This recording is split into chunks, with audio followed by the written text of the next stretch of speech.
Bonjour à tous, merci de me laisser la parole. Je vais vous présenter un travail réalisé avec l'équipe de l'ophtalmopole de l'hôpital de Cochin.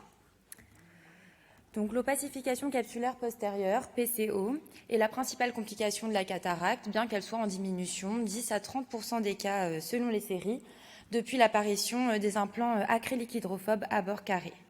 Il n'existe pas de gold standard pour son diagnostic, mais une échelle basée sur la rétroillumination développée par Tedds et al. En 1997, appelée l'EPCO pour Evaluation of Posterior Capsular Opacification, est souvent utilisée pour grader les différents stades d'opacification de 0 à 4. Elle demeure subjective mais peut être limitée par la qualité et la reproductibilité des images obtenues.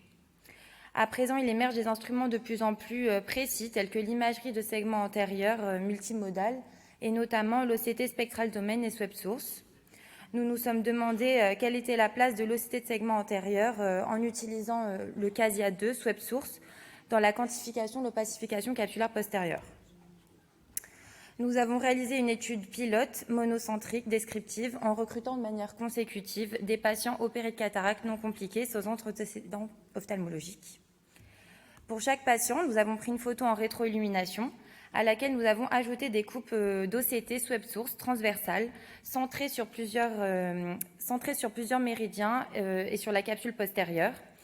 Cette OCT est dotée d'une haute résolution avec une profondeur d'acquisition permettant d'observer tout le segment antérieur sur une seule image.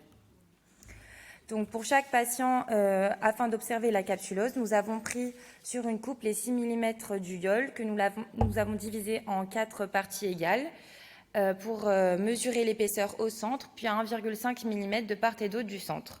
Puis nous avons fait la moyenne de ces 3 mesures. Les données ont été évaluées en aveugle de l'acuité visuelle et de l'évaluation clinique par le chirurgien. Nous avons recruté 26 yeux de 16 patients avec un délai moyen après la chirurgie de 5,5 ans. L'implant était connu dans 92% des cas, acrylique hydrophobe, et l'âge moyen des patients de 70,5 ans. Les résultats ont montré une forte corrélation entre l'épaisseur mesurée en OCT et le score de l'EPCO, avec des moyennes croissantes pour chaque stade, comme montré dans ce box plot. Puis nous avons tenté de proposer une classification de la PCO basée uniquement sur les mesures obtenues grâce à l'OCT Swept Source, avec donc pour des stades 0 sans PCO une moyenne inférieure à 20 microns jusqu'au stade 4 avec des valeurs supérieures à 75 microns. Finalement, il existe peu d'articles disponibles dans la littérature qui utilisent un OCT afin de mesurer de manière plus objective la capsule postérieure.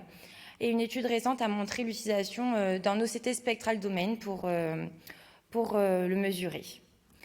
Notre étude pilote montre que l'OCT de segment antérieur Swept Source permet également une mesure objective de cette épaisseur de la capsule postérieure. C'est une méthode moins subjective et plus reproductible qui a un intérêt surtout dans la recherche clinique lors du développement de nouvelles lentilles intraoculaires permettant de comparer leur taux d'opacification capsulaire postérieure. Merci pour votre attention.